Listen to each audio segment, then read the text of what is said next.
નમસ્કાર મિત્રો, આપ જોઈ રહ્યા છો 4K ગુજરાતી। તો જોઈ લઈએ દેશ દુનિયાના તાજા મોટા સમાચાર, એ પણ સૌથી પહેલા આજના સૌથી મોટા સમાચારની વાત કરવામાં આવે તો મિત્રો, ઓટો રિક્ષા ભાડામાં રાજ્ય સરકારે નવા દરો જાહેર કર્યા, જે 7 ઓગસ્ટ 2026થી અમલમાં આવ્યા। પ્રથમ 1.2 કિલોમીટર માટે લઘુત્તમ ભાડું 25 રૂપિયા રહેશે, ત્યારબાદ દર 200 મિનિટે 4 રૂપિયા વસૂલાશે। રાત્રે 11 થી સવારે 5 વાગ્યા દરમિયાન 50% સરચાર્જ લાગશે અને વેટિંગના પ્રથમ 5 મિનિટ પછી દર મિનિટે 1 રૂપિયો ચાર્જ થશે।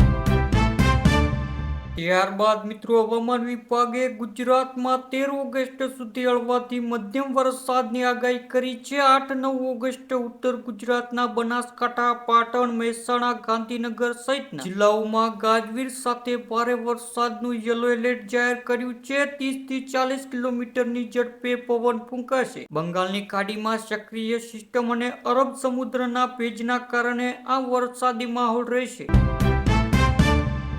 વરસાદના કારણે શાકભાજીની આવક ઘટતા અમદાવાદ, રાજકોટ, સુરત જેવા મહાનગરોમાં ભાવમાં વધારો। ટામેટા, કોબીજ, મરચાં અને રીંગણના ભાવમાં એકી ઝાટકે કિલોએ 20 થી 30 રૂપિયા વધ્યા। ક્રૂડ ઓઇલના ભાવ વધ્યા। રાઈના ભાવ 1512, જ્યારે એરડામાં નિકાસ બજાર તૂટતા 70 થી 80 રૂપિયાનો ઘટાડો નોંધાયો। આગામી સમયમાં રાયડાનો ભાવ 1700 પાર પહોંચે તેવી શક્યતા। ઇલાચીના હોલસેલ ભાવ પ્રતિ કિલોએ 3650 પહોંચ્યા, જ્યારે મરી, લવિંગ, તજ અને અન્ય ગરમ મસાલાના ભાવમાં 2% વધારો।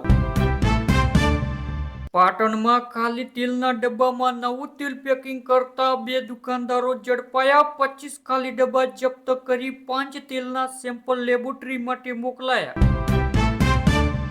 વાહન ચાલકો માટે મોટા સમાચાર, જે સાધનના વીમા ન હોય તેમાં પેટ્રોલ કે ડીઝલ મળશે નહીં। સુપ્રીમ કોર્ટે પ્રસ્તાવ કર્યો પાસ, વાહનના વીમા ન હોય તો કઢાવી લેવા વિનંતી। પાટણ જિલ્લાના વિસ્તારોમાં ભારે વરસાદના કારણે ખેડૂતોને થયેલા કપાસ, જુવાર જેવા પાકોના નુકસાન અંગે સર્વે કરી સહાય ચૂકવવા ધારાસભ્ય કિરીટ પટેલે મુખ્યમંત્રીને લખ્યો પત્ર। આજના 10 ગ્રામ 24 કેરેટ સોનાની કિંમત 1,46,800 રૂપિયા, જ્યારે 1 કિલો ચાંદીની કિંમત 2,24,000 જોવા મળી। મોરબીમાં બંધ ફેક્ટરીમાંથી યુરિયા ખાતરનો જથ્થો ઝડપાયો। યુરિયા ખાતર 804 બેગ જપ્ત, ફેક્ટરી સીલ કરાઈ, FSL સેમ્પલ લેવાયા અને તપાસનો ધમધમાટ શરૂ। મેગી વિવાદમાં દુકાનદારો પર લાગેલા તમામ ક્રિમિનલ કેસ રદ થયા। હાઈકોર્ટે કહ્યું, લેબ તપાસમાં શિશુ લિમિટમાં મળ્યો, હવે કેસનો કોઈ આધાર નથી। ખાત તેલમાં વર્ષમાં 7 થી 18% અને 2 વર્ષમાં 10 થી 56% સુધીનો કમરતોડ વધારો, પ્રજા પરેશાન। પશુપાલનનો વ્યવસાય કરનારા લોકોને સરકાર સામે 2 માગણી, સાગરદાણ અને અન્ય ખાંડના ભાવ નીચે કરી દૂધના ભાવ વધારવા માગણી। પશુચારો મોંઘો થતા પશુપાલક ત્રાહિમામ। ઉત્તર ગુજરાતમાં અત્યાર સુધી એરડાનું 58% વાવેતર નોંધાયું। વરસાદ રોકાતા યુરિયા ખાતરની ખરીદીમાં વધારો અને ક્રૂડ ઓઇલના ભાવ નીચે આવતા એરડાના ભાવમાં 80 રૂપિયાનો ઘટાડો થયો। ત્યારબાદ મિત્રો, વાયદા બજારમાં તેજી, સોનું 1200 થી વધુના ઉછાળા સાથે 1,45,000 ને પાર। ચાંદી પણ મોંઘી થઈ।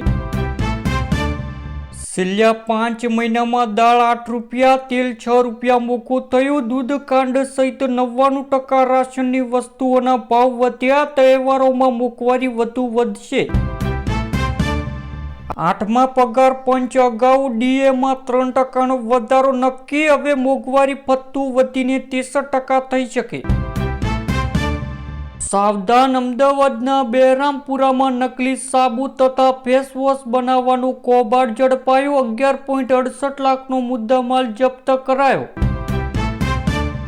ઇથેનોલ ઉત્પાદકોને કેન્દ્ર સરકારને કરાવી લહાની, વિવિધ પ્રોજેક્ટ માટે 4,687 કરોડની સબસિડી આપી।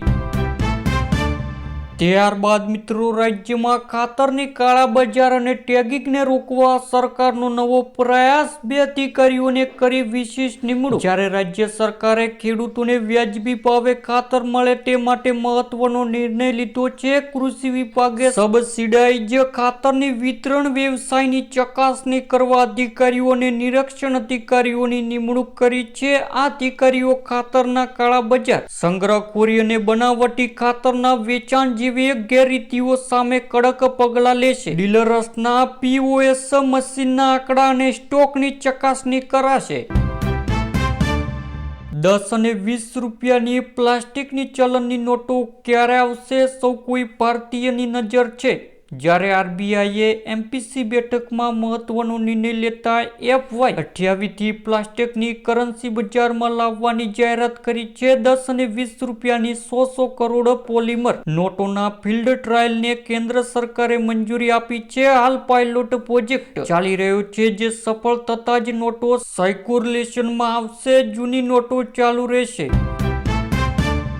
ત્યારબાદ મિત્રો સંસદમાં રજૂ થયેલા નવા વિધેયક બાદ UPI ટ્રાન્ઝેક્શન પર MDR ચાર્જની ચર્ચાએ જોર પકડ્યું છે। 2000 રૂપિયાથી વધુના પેમેન્ટ પર ચાર્જ લગાવવાની વાત છે, પણ RBI ગવર્નર સંજય મલ્હોત્રાએ સ્પષ્ટ કર્યું છે કે હાલ કોઈ નિર્ણય લેવાનો નથી। આ નિયમ માત્ર વેપારીઓ માટે છે ને સામાન્ય ગ્રાહકો પર કોઈ બોજ નહીં પડે। 95% વ્યવહારો 2000 થી ઓછા હોવાથી માત્ર 5% મર્યાદિત વ્યવહારો પર અસર થશે।